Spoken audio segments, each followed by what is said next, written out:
প্রিয় দেশবাসী, আসসালামু আলাইকুম। আমি আপনাদের পান্না ভাই বলছি আমেরিকা থেকে। আমার আজকের ভিডিওর বিষয়বস্তু সবার জন্য, সকল বাংলাদেশি ভাই বোনের জন্য। টোল, টোল, ব্রিজের টোল, রাস্তার টোল, সর্বত্র টোল, এক রকমের চাঁদাবাজি, সরকারি চাঁদাবাজি, সরকারি চাঁদাবাজি। বিএনপি চাঁদাবাজি করতেছে গ্রামাঞ্চলে, কিন্তু সরকার কিন্তু সরকার টোল নামের আরেকটা চাঁদাবাজি করতেছে। সেটা টোল নামের চাঁদাবাজিটা কিরকম? সেটা হচ্ছে, যেখানে টোলের কোনো প্রয়োজন নাই, সরকার কয় টাকা পায় আমি জানি না, কিন্তু পাবলিক, জনসাধারণ কোটি কোটি টাকা টোলের নামে দিচ্ছে। আমি আমার নিজের কথা বলি। আমি বিক্রমপুরের বাসিন্দা। আমি পদ্মার পাড়ে থাকি, মুন্সিগঞ্জে পদ্মার পাড়ে থাকি। আমি বাধ্য হয়ে ঢাকা শহরে থাকি, তার কারণ আমি বিক্রমপুরের বাড়িতে থাকতে পারি না। তার কারণ আমাকে বিক্রমপুর থেকে ঢাকা আসতে প্রত্যেক দিন 200 টাকা টোল দিতে হয়। 200 টাকা টোল দিতে হয়। আমি কম করে বললাম, আমি যদি ফ্লাইওভার ব্যবহার করি আমাকে 400 টাকা টোল দিতে হয়। 400। কেন? কেন? সরকার কি এইসব টোল বন্ধ করে দিতে পারে না? কয় টাকা পায় সরকার? সরকার কয় টাকা পায় এইসব টোলের মাধ্যমে? সমস্ত বাংলাদেশে শত শত হাজার হাজার ব্রিজে এইভাবে মানুষের গলা কেটে টোল নেওয়া হচ্ছে। মানুষের গলা কেটে টোল নেওয়া হচ্ছে। ব্যবসা বাণিজ্য ব্যাহত হতেছে। এই টোল যদি না থাকতো, এক জায়গা থেকে আরেক জায়গায় জিনিসপত্র সহজেই যেত। সবাই প্রায় একরকম দামে সবকিছু পেত। দেখুন, এই বাধা, রাস্তায় বাধা, চলাচলে বাধা, এই চলাচলে বাধার জন্য 1974 সালে বাংলাদেশে দুর্ভিক্ষ হয়েছিল। 15 লক্ষ মানুষ না খেয়ে মারা গেছে। তার কারণ, আন্তর্জাতিক রিপোর্ট বলে সেই বছর যথেষ্ট ফসল হয়েছিল, যথেষ্ট ফসল হয়েছিল, কিন্তু মানুষ না খেয়ে কেন মরেছে?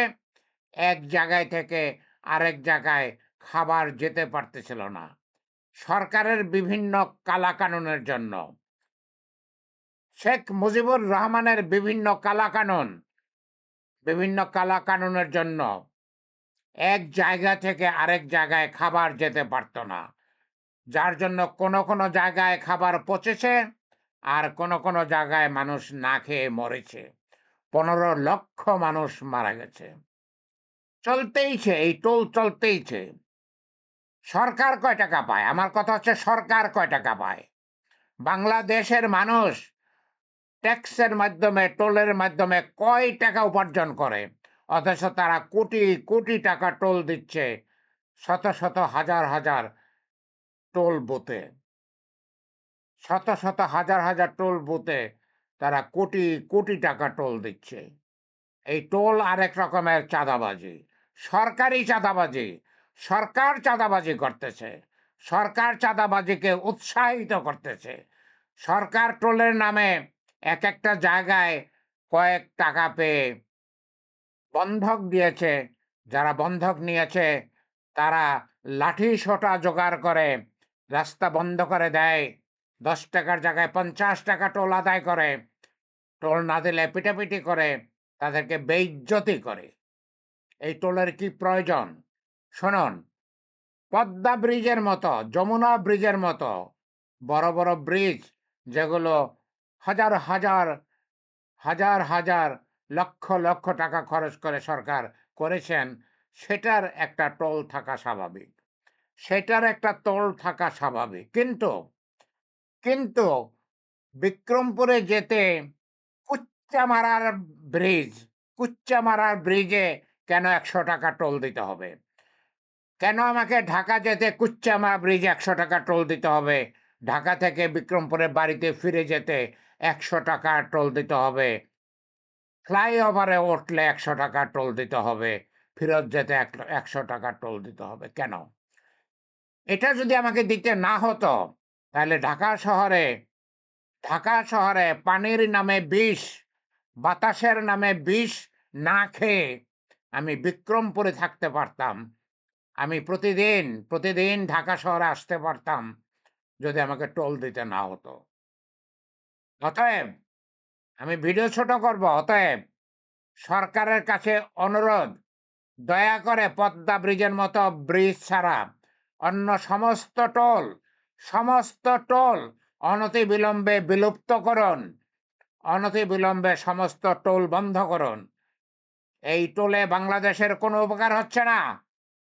বাংলাদেশকে বাংলাদেশকে তিল করে খেয়ে ফেলতেছে। বাংলাদেশকে তিল করে খেয়ে ফেলতেছে। মানুষ এক জায়গা থেকে আরেক জায়গায় ইচ্ছামতো যাতায়াত করতে পারে না।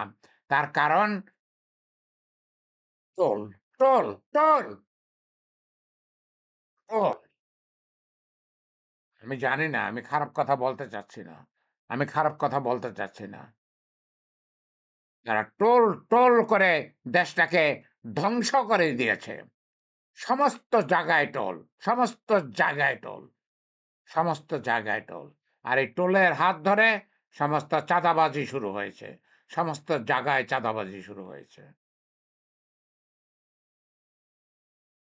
এমনও চাঁদাবাজি শুরু হয়েছে, একটা রাস্তা অতিক্রম করতে গেলেও তার চাঁদা দিতে হয়। টোলেরই একটা ভিন্ন অংশ। ওকে? মাননীয় সরকার, মাননীয় ইউনূস সাহেব, তার সরকার, দয়া করে আপনারা এদিকে খেয়াল দেন। টোল আপনাদের কোনো উপকার করতেছে না। টোল আপনাদের ক্ষতি করতেছে। টোল মানুষকে ধ্বংস করে ফেলতেছে। মানুষের জীবনী শক্তি ধ্বংস করে ফেলতেছে। তাদেরকে ঢাকা শহরের মতো ঘিঞ্জি শহরে বাস করতে বাধ্য করতেছে। এই টোল যদি না থাকতো, মানুষ যদি গ্রামে গঞ্জে ছিটিয়ে বসবাস করতে পারত,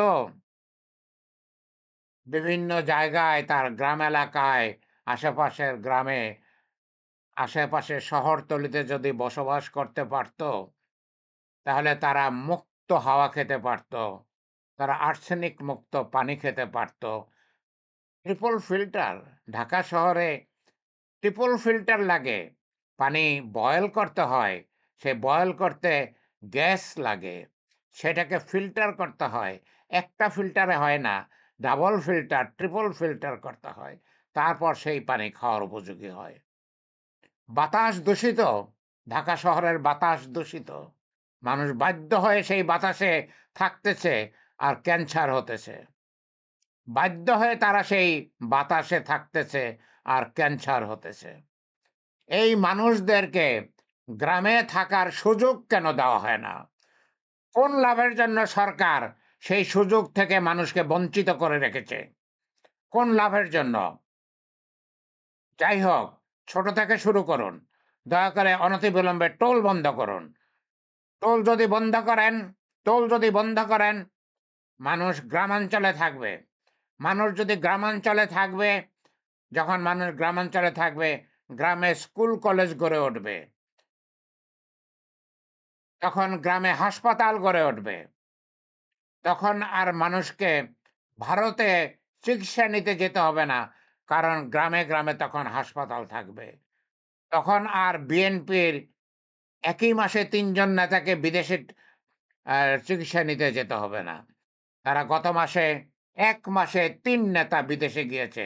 একজন গিয়েছে লন্ডনে, একজন গিয়েছে সিঙ্গাপুরে, একজন গিয়েছে থাইল্যান্ডে। আপনারা গ্রামাঞ্চলে থাকার ব্যবস্থা করেন। টোল উঠায়ে দেন। সমস্ত টোল উঠায়ে দেন। সমস্ত টোল বাতিল করেন, সমস্ত টোল বাতিল করেন। অনতিবিলম্বে টোল বাতিল করেন। মানুষ গ্রামে থাকবে, গ্রামের উন্নতি হবে, গ্রামের উন্নতি হবে। মানুষ ঘরে ঘরে হাঁস মুরগি পালবে, গ্রামে স্কুল হবে, গ্রামে কলেজ হবে, গ্রামে হাসপাতাল হবে, সমস্ত বাংলাদেশ উন্নত হবে। আমরা শুধু ঢাকা শহরকে আর চিটাগাং শহরকে উন্নত করলেই হবে না। শুধু ঢাকা শহর আর চিটাগাং শহর বাংলাদেশ না, সমস্ত বাংলাদেশ নিয়ে হচ্ছে বাংলাদেশ। সমস্ত বাংলাদেশের উন্নতি চাই, সমস্ত বাংলাদেশের উন্নতি চাই। শুধু ঢাকা শহরের উন্নতি চাই না, শুধু চিটাগাং শহরের উন্নতি চাই না। দয়া করে টোল বন্ধ করেন, অনতিবিলম্বে টোল বন্ধ করেন। টোল আপনাদের কোনো উপকার করতেছে না, টোল আপনাদেরকে ধ্বংস করতেছে, বাংলার জনসাধারণকে ধ্বংস করতেছে, স্বাস্থ্য ধ্বংস করতেছে, ঠিকমতো শিক্ষা হচ্ছে না, ঠিকমতো চিকিৎসা হচ্ছে না। তার কারণ তারা সবাই শহরে বন্দী। তার কারণ তারা শহরের দূষিত বাতাস সেবন করে। তার কারণ তারা শহরের দূষিত পানি খেতে বাধ্য হয়। টোল যদি না থাকে, মানুষ যে গ্রামাঞ্চলে থাকতে পারে, গ্রামাঞ্চলে মুক্ত হাওয়ায় তারা থাকবে। গ্রামে স্কুল হবে, বাচ্চারা স্কুলে পড়বে। গ্রামে হাসপাতাল হবে, মানুষ গ্রামের হাসপাতালে চিকিৎসা নেবে। হাসপাতাল তখন উন্নত হবে।